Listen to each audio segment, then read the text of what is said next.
Welcome to this week's episode of Politically Charged. I am your host, Jack Berlin, and today we are sponsored by absolutely no one. But I did get a good friend of mine. I think I used that same intro last time, but screw it, don't care. Good friend of mine, Lou Roman, who came on and we talked about really kind of everything that had happened in Infrastructure Week within the Trump administration. That includes James Comey testifying before Congress, the Paris Accord, why it's important to be bipartisan, why Fox News may be pushing some Republicans away from the Republican Party, and leak by reality winner, which I still, for the life of me, cannot believe is a real name. It's a really good episode. Hopefully you guys listen through because that makes me some extra money. And don't forget to like, subscribe, wherever you're hearing this. Make sure to subscribe, download everything. All that stuff helps me out. With that being said, let's go.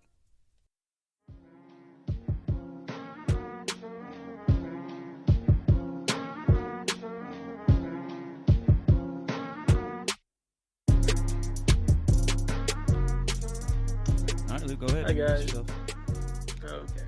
So, hey viewers. My name is Louis Roman. I go by Lou.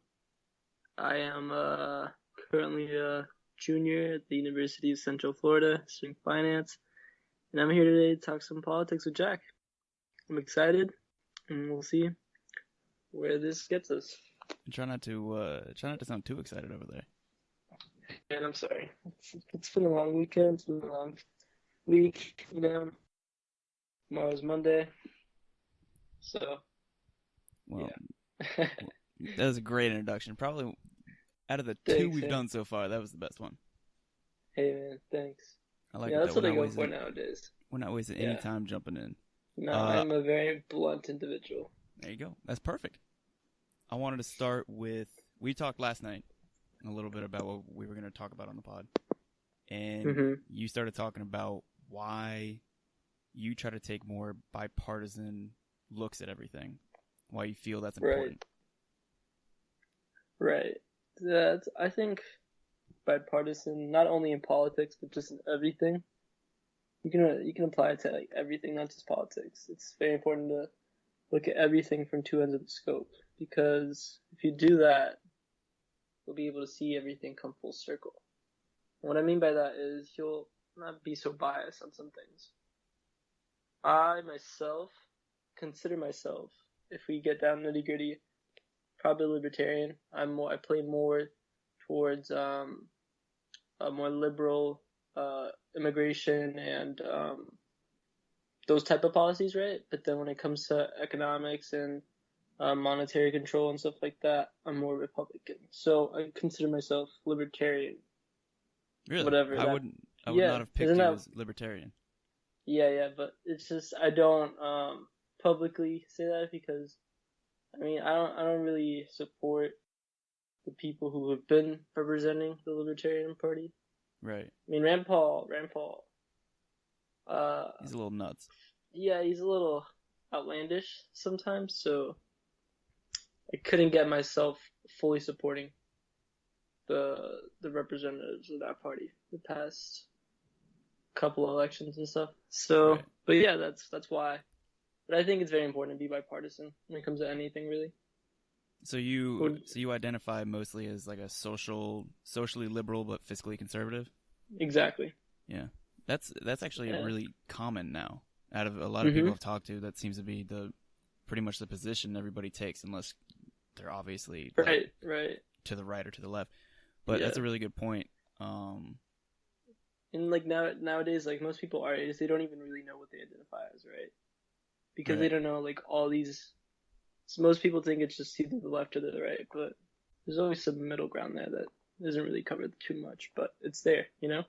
Right. It's especially these days, it's not really considered an option as much anymore. But yeah, I think that's a really good point, that it's important to look at things from both ends. It's similar to why it's important to read things, even if you are as far left as they come, to at least acknowledge that Fox News exists out there, or that Breitbart, for all its racist undertones, actually is out there and exists. Yeah, exactly. You can't just ignore it. You can't just write it off. Yeah.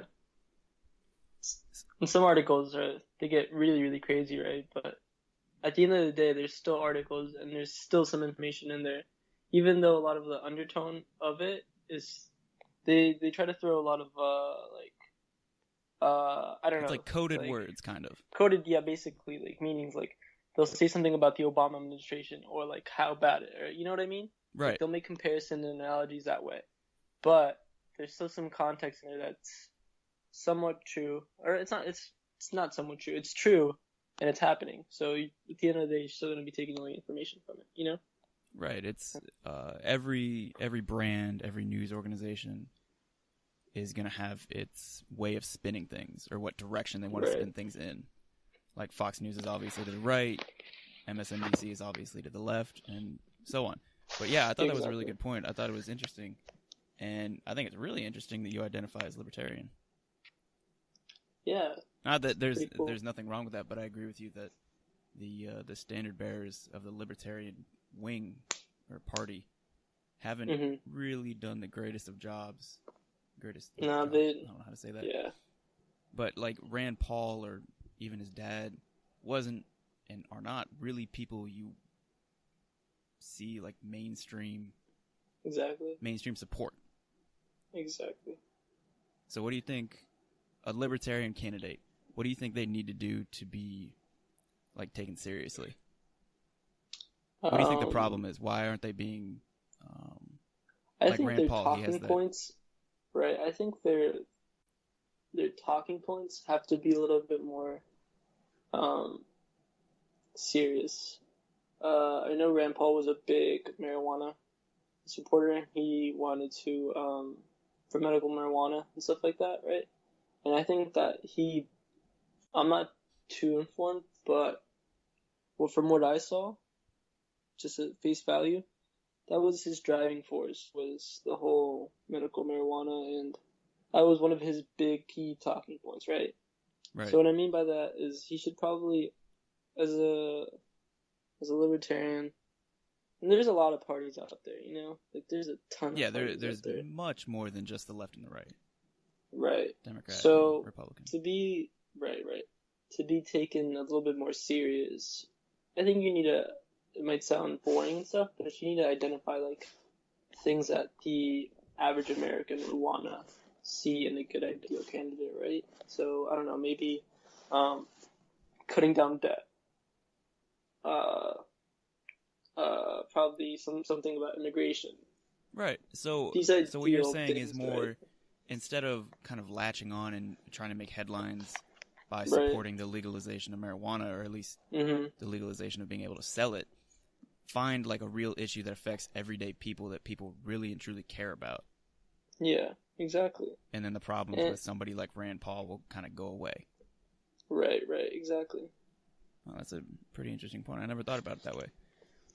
Next up, we got, real quick, I want to touch on Fox News. We talked about it a little bit, discussing bipartisanship and how it's very far to the right. I was talking to somebody this past week that said they still identify as Republican, but Fox News alone has started to push them. They still wouldn't consider themselves a Democrat, but it has started to push them way more to the center. They can't deal with the, depending on what side you come down on, the conspiracy theories that certain Fox hosts push. And like in this past week, obviously, big news was Comey testifying. Right. And the spin. That's going to be really fun to try to edit out. That's all right. It was like so close.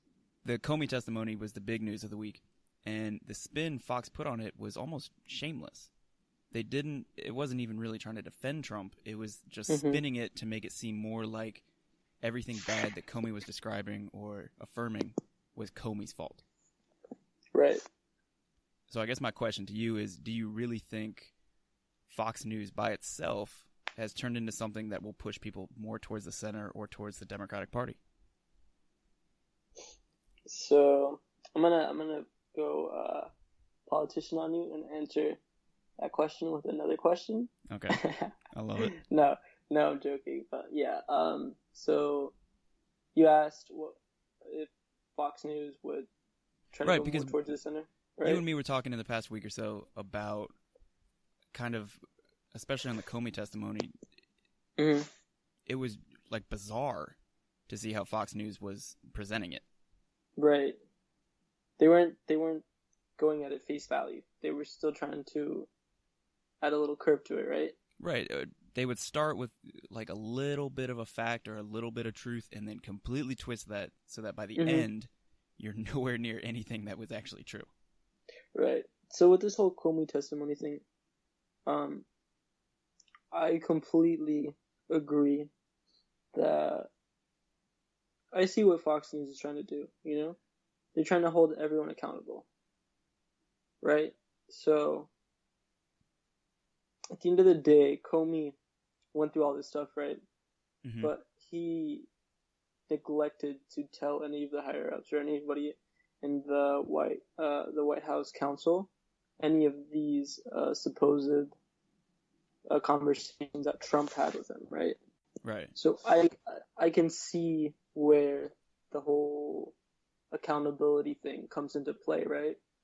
Because Comey is the director of the FBI. He didn't get that title just by applying for it, right? He had to go through a certain number of schoolings, like everything. He has all the credentials for it. He has to be passed by Congress, by the Senate. Exactly. So, and he has a lot of power in that position. So, he needs to be able to put his foot down, like how he did all that. But at the same time, there were instances where he did it, and he was at fault for that, right? So I see where the whole accountability thing comes into play. But for the whole Fox News thing, I don't know, man. I think Fox News is just it's like a canal, man. It's like every day it's more twists and turns, right? So there's no prediction. I don't think I can give you like a very viable prediction on what it's gonna go.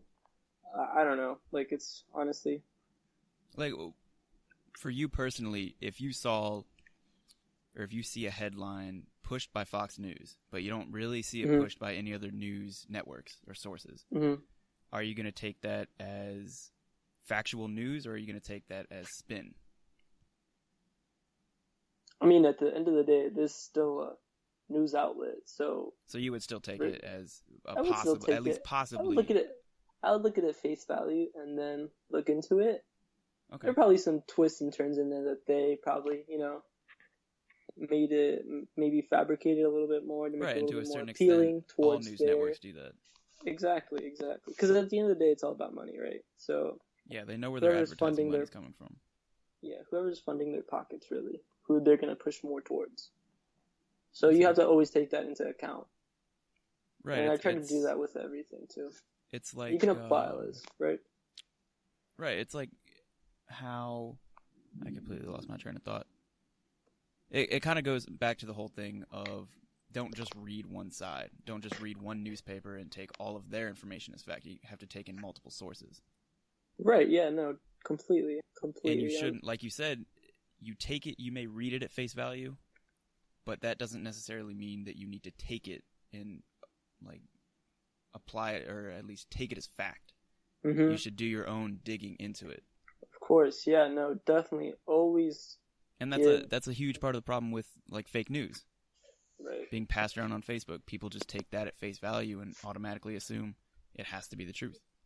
Right, but if you look at most of these fake news, their domain names are, I don't know, like Trump 2020 or something like that, right? Yeah, they're very obviously biased. Yeah, exactly. So I don't know. You always have to. I'm a strong advocate for doing your own research and coming up with your own ideas, right? So having your own opinions, don't just go based off what someone else says. Because if you really look at it, what we do in modern day society, like in the United States, is we basically vote for someone to represent us, right? Mm-hmm. For everything. So from that, where was I going with this? I don't know. I don't know. You want to pick someone who's going to be an ideal representative of what your ideas and morals are, right? Right. So ethically and, obviously, policy-wise, right? So, when you're choosing a candidate,